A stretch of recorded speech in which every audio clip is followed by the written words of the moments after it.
रात, दिन रात, सर्दी गर्मी, बारिश घटा, ये तो चलता है, ये कुदरत का निज़ाम है।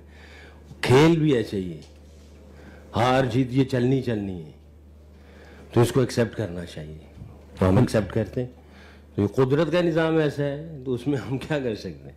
हाँ, हर बंदा चाहता है हम जीते, हर फैन चाहता है, आप चाहते हैं, ये जितने भी लोग बैठे हुए हैं जिनका ताल्लुक़ पाकिस्तान से है, वो सब चाहते हैं पाकिस्तान जीते, हम चाहते हैं पाकिस्तान जीते। तो कुदरत में ऐसा है कि दिन और रात है, ज़िंदगी और मौत है।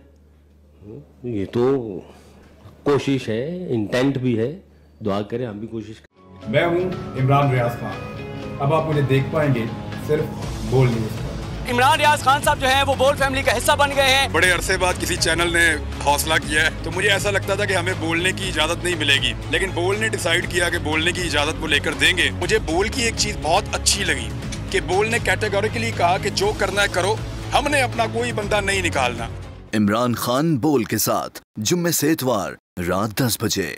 सबसे ज्यादा व्यूज, सबसे ज्यादा रील्स और सबसे ज्यादा रेटिंग के साथ बोल अब भी नंबर 1 पोजीशन पर बरकरार। सब्सक्राइब करें और बेल दबाएं ताकि कोई खबर रह न जाए।